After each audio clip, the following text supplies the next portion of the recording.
Hey guys, this is Editors Depot and you're watching another intro template tutorial. Feel free to pause this video at whatever moment you wish if we're going a little too fast for you. And if you have any questions, leave them down below in the comment section. We always reply to every single comment, and if we're away for a minute, just go ahead and comment down below and there's very friendly people that will help you, guaranteed. It's important to remember that this is a pre-made tutorial that we've carefully selected and approved because we noticed that it works the exact same way. If you have any questions, comments, or it's just not working for you, just leave a comment down below and we'll get back to you, guaranteed. Now this tutorial requires both Adobe After Effects and Cinema 4D. You will absolutely require them. If you do not have them, go ahead and visit EditorsDepot.com. We can do any template customization at very affordable prices. Just feel free to select the template you wish and check out with it and detail everything you want on the template. Now that that's out of the way, all you're going to want to do is open up the Cinema 4D file. So here it is, and we already have it open, so I'm going to go ahead and bring it up. And as you can tell, everything is ready to go. All you have to do is replace the text, render, and you're done. Except one little thing, there's sometimes problems that come up with the templates, and I'm going to go ahead and cover them here.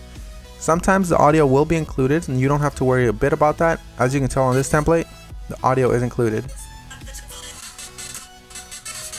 It's not a problem at all.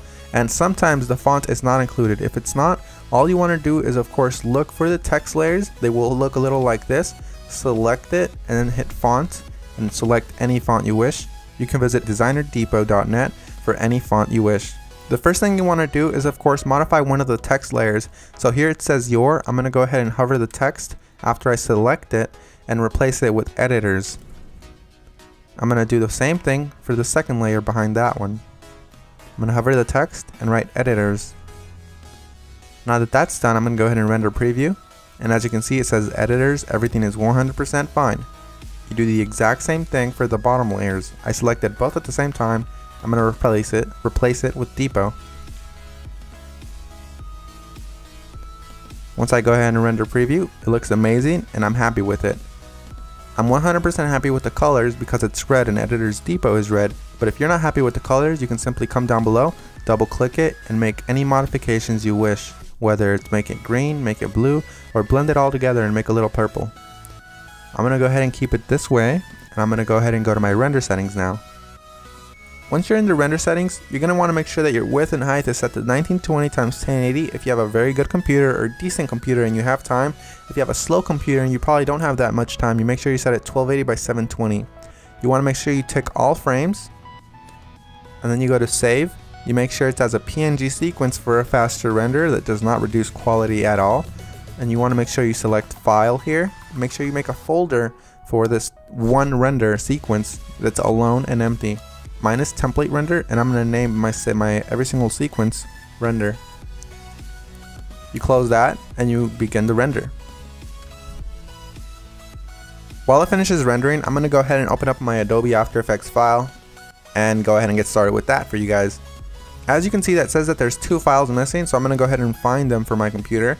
So I'm going to wait for it to load, and as you can see, it says here that the audio is missing. I'm going to go ahead and double click the file, and I'm going to find it for the computer. It should be included in the template, and if it's not included, we're sorry and we're going to do our best to try to help you, but if it's not, you can go ahead and include any audio you want. As you can see here, it's not included, so I'm going to go ahead and just drag in one of my copyright-free files that I have in my library. You can use the one that we're using for this tutorial.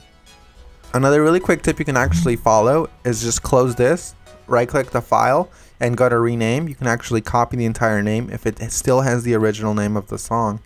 Then you go back to YouTube, you paste that there, and you download the file from there. You want to make sure it's copyright-free and you're not breaking any laws though. Once you've gone ahead and replaced your song, you're going to want to go ahead and replace the other thing that was missing, which is of course the PNG sequence. It might be a PNG file, .png, or it might be an MP4 file, or anything within those regards, like QuickTime for example. You're going to go ahead and double click it and replace it with your render sequence. I'm going to select the first frame, scroll all the way down just to be safe, and select the last frame. You want to make sure you do the same thing, all while holding shift, so it selects every single one. You make sure you tick on sequence here where it says PNG sequence. You should have that option for Windows as well. You hit open and it will import every single one and it'll make it look like a video. That makes your render much faster and it looks the exact same. So we're 100% done. Assuming you have every single one of the plugins required, you're 100% done, and if you don't, you're going to have a black screen similar to this. But if you do have a black screen similar to this, you're going to just want to make sure you troubleshoot it by turning off or turning back on whatever adjustment layers might be messing up your entire video. As you can see here, all of the adjustment layers, one of them within these messed up the entire render, so I'm going to go ahead and turn them on one by one. That one's fine, that one's fine. Oh, this one's the problem here. So you make sure you turn them back on, and you're done. So I had one layer that messed everything up, and that's because I do not have the correct plugin. You want to make sure you fix that, and you want to make sure you don't run into that problem again. And finish the composition by adding it to the media encoder queue. That pretty much summarizes our video, guys. I hope you all enjoyed it, and if you did, remember, drop a thumbs up if you liked it. Drop a thumbs up if you are a fan of us and you like what we're doing. And guys, we really appreciate every single one of you from the bottom of our hearts. We really appreciate every single one of you guys, whether you're liking this video, disliking, or you just left and you didn't even watch this tutorial, guys. Hope you all have an amazing day, and as always, this is Maurice. Visit EditorsDepot.com for any customization of templates, and have an amazing day. Take care, guys.